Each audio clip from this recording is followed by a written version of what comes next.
Yan, so hello everyone, it's me again, Kuya Daniel. And nandito tayo ngayon sa isang Toyota dealership kasi nagpapa-PMS tayo. And then, nadaanan natin itong bago nilang Toyota Atib.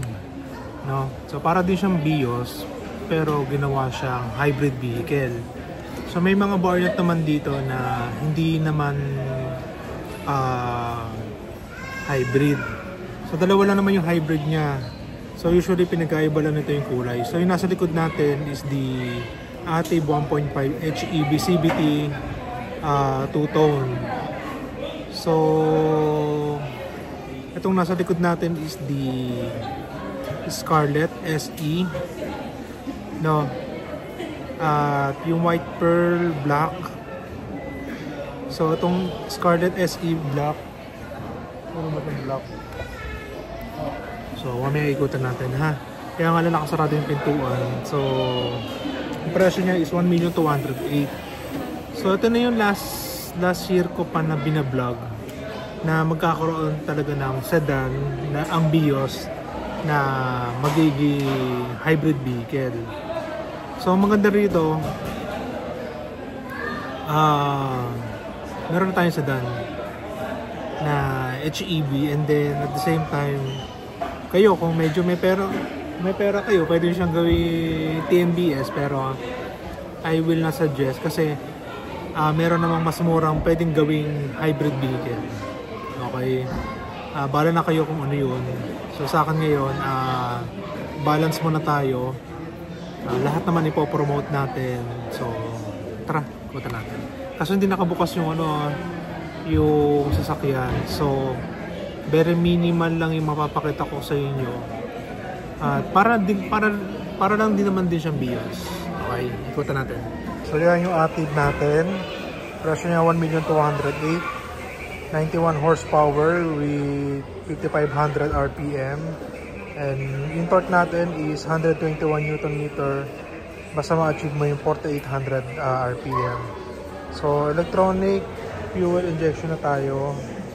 And Vios sa Vios din ang datingan niya. Okay. So ito yung top of the line. Meron na siyang front camera. Yung grill natin, ayan. May front sensor siya. And meron siyang parang Lamborghini or Ferrari style na grill na pumapasok sa makina para na rin sa aerodynamics niya, and then para sa cooling ng kanya engine. So sayang din natin mabuksan. Meron siyang front sensor, and ang guluhan na lang natin mamaya. Yung front sensor na yan, usually ano yan,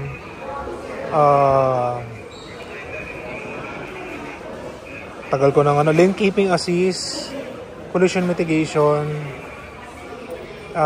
Yung pag merong object na malapit sa harapan mo or sasakyan, magbe-brake siya ng kusa.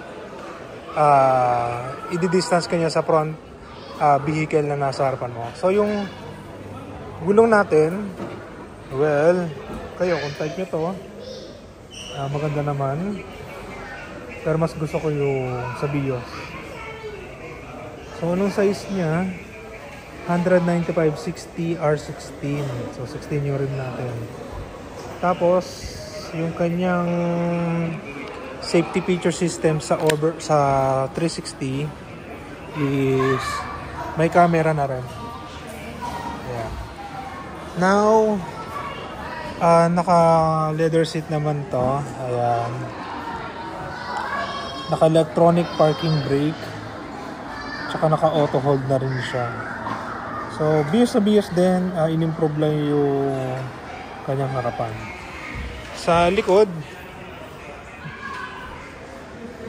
sorry sa susunod, lipat tayo ng dealership. So, meron na rin siyang aircon vent. So, titignan natin dito sa part na ito. Ayan.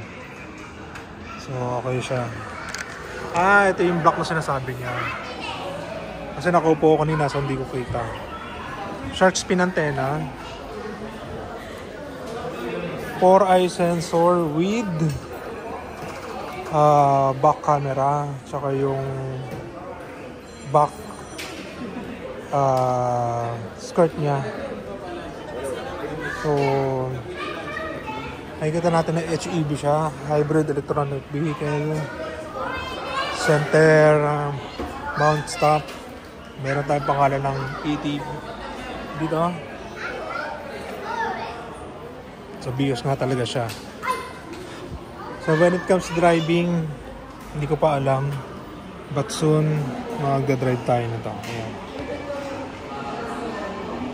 Sorry guys hindi tayo makakapagpakita na interior niya. Kasi usually medyo yun na. So yung features na nasa harapan niya ito. Ayun. Collision mitigation, EV mode, parking assist.